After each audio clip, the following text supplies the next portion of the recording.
Next, we have Shane Bullis would like to urge the city to stop adding sodium fluoride to the water supply. Excuse me, on the substitute motion, I have Baldwin Gaylord voting yes, but there was somebody else. The substitute motion, yeah. Substitute motion. The mayor, Okay. second motion. The mayor Yep. was up there. I voted yes. Hi, guys. I appreciate. On the I'm split sorry. vote as well. It Wait a wasn't. minute. It wasn't a substitute motion. It was just. But it It was wasn't. the second. I'm sorry. The second motion The second was motion Baldwin, was to drop. Gaylord, McFarland, and Stevenson, and then the rest of them. Yep. Okay. Yes, Madam Mayor. Okay. Am I all set? Thanks. Yes, you're all set. Well, I appreciate you guys hearing me out. I understand that you've heard a lot about this issue lately, and you might be a little tired of hearing people talk about it. I just want to also be counted. I have not yet spoken on this issue.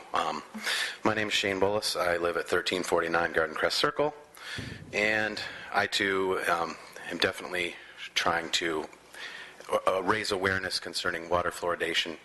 I grew up drinking well water, and at about the age of 20 was my first experience of actually getting sick when I moved to a city that actually had fluoridated water. I didn't know exactly what was making me feel sick. I later learned that's what it was. You'll notice that if you put a fish, if you go to the store and buy a fish and put it in the tap water, it'll die because of the sodium fluoride. And also, I saw a YouTube video recently, and a horse breeder in Colorado had horses that literally died from drinking sodium fluoride after they switched from well water to water fluoridation. So it can literally kill a horse. A friend of mine back in Michigan was having an issue. She is a new parent like myself, and she had been breastfeeding her children, and then at about 3 months old, she transitioned to feeding them some formula, and the babies were getting sick. Her twin babies were getting sick. I explained to her why that probably was happening, and she did find out, in fact, that was because of fluoridated water. She went and bought some filtered water, and she was not having the problem. So it's a pretty serious issue. I want to read a few things here. Sodium fluoride is a neurotoxin that attacks the central nervous system and leads to serious health problems. A notable study by Dr. Phyllis Molyneux, PhD, found that rats who had fluoride added to their diet exhibited abnormal behavioral traits. The study concluded that fluoride can alter endocrine function, especially in the thyroid.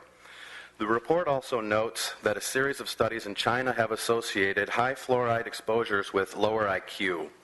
Tests on lab animals suggest that high fluoride exposure increases the risk of bone fracture, especially in vulnerable populations such as the elderly and diabetics. A study at Harvard found that fluoride in tap water directly contributes to causing bone cancer.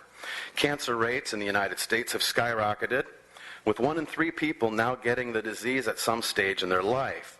Fluoride in the drinking water damages children's liver and kidney functions.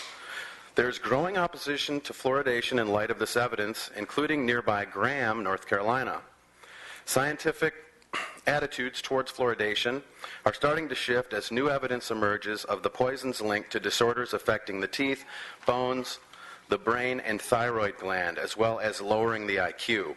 Toothpaste manufacturers are required by law to include the following text on their products. If you accidentally swallow, contact a poison control center immediately. Fluoride is a waste byproduct. We have a 3-minute limit for public comments. If you could that wrap it up. That was 3 minutes, but you can give a wrap-up statement if you like. Just, I just want to spread awareness, and I'm hoping that you guys will eventually consider this, and also to everybody in the audience. I just want to raise awareness. Thank you for hearing me. Thank you very much. Next, we have Neil Harrington.